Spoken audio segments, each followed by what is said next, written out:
חבר'ה, תראו מה קורה בצה"ל, חברים. עושים אותנו, עושים לחברה, בבקשה. אגלה צה"ל שבעולם.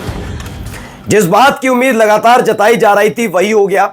America से लेकर Israel तक अब बगावती तेवर न केवल दिखाए जा रहे हैं बल्कि साफ साफ कह दिया गया अपनी सरकारों से कि अब फिलिस्तीन को मान्यता देने वाली मसले पर बिल्कुल भी कोताही बरती नहीं जाएगी। जी हां, आज आपको दिखाने जा रहा हूं अमेरिका में बाकायदा ट्रंप एडमिनिस्ट्रेशन से बड़े बड़े अधिकारियों से लेकर बड़े कई नेताओं ने कह दिया कि अब फिलिस्तीन को मान्यता देने का वक्त आ गया। ट्रंप बुरी तरह से बौखला गए। क्या कहा दिखाऊंगा, लेकिन इसके साथ साथ 600 पूर्व इजरायलियों ने भी, हमें जो सैनिक है उन्होंने भी ऐलान कर दिया कि अब इस युद्ध को बंद कर देना चाहिए। यानी एक तरफ अमेरिका, दूसरी तरफ इजराइल। लेकिन इस पर जवाब क्या आया वो दिखाऊंगा। अमेरिका और इजराइल यानी ट्रंप और नेतन्याहू दोनों का बयान लमसम एक सा है। धमकी देने पर उतर आए डोनाल्ड ट्रंप, किसी और को नहीं, अपने देश के ही लोगों को कि सहायता चाहिए, सरकारी मदद चाहिए तो फिलिस्तीन को मान्यता देने वाली बात को बंद रखिए। सोचिए, अपने ही देश के नागरिकों को धमकियां दी जा रही है और इन सब के बीच बौखलाहट की तस्वीरें गजा से निकली हैं। नमस्कार, मैं हूं प्रज्वल गौतम और आप देख रहे हैं the live TV. The live TV, सच सबसे आगे।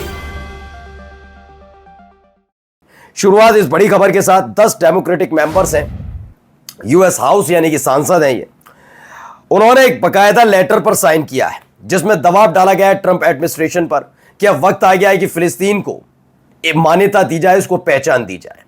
ये एक बड़ी खबर है इस वक्त की। सोचिए, अब तक अलग अलग देशों में ये हो रहा था, आवाजें जरूर अमेरिका से भी उठ रही थी, लेकिन ये पहली दफा है जब आधिकारिक तौर पर एक पत्र लिखकर ट्रंप एडमिनिस्ट्रेशन को झकझोरा गया है। यहां देखिए, more than a dozen House Democrat, कौन कौन लोग हैं जरा मैं समझा देता हूं। एक्सक्यूज की रिपोर्ट के मुताबिक है जो रो खन्ना है, डेमोक्रेट हैं कैलिफोर्निया के, उनके नेतृत्व में 1 दर्जन से ज्यादा हाउस डेमोक्रेट्स ने एक लेटर पर साइन किए हैं जिसमें राष्ट्रपति ट्रंप और विदेश मंत्री मार्को रूबियो से फिलिस्तीनी राज्य को मान्यता देने का आग्रह किया गया है। इस पत्र में चेली पिंगरी, निदिया वेल्गाजुएस, जेम मैकरवन और सभी ने हिस्सा लिया और उन्होंने कहा जिस तरह के हालात वहां बन रहे हैं, अब उसका एकमात्र समाधान है, समाधान फिलिस्तीन को मान्यता दीजिए। यानी अमेरिका की तरफ से तो साफ साफ हो गया कि अमेरिका में अब इसके लेकर एक आंदोलन शुरू हो गया है।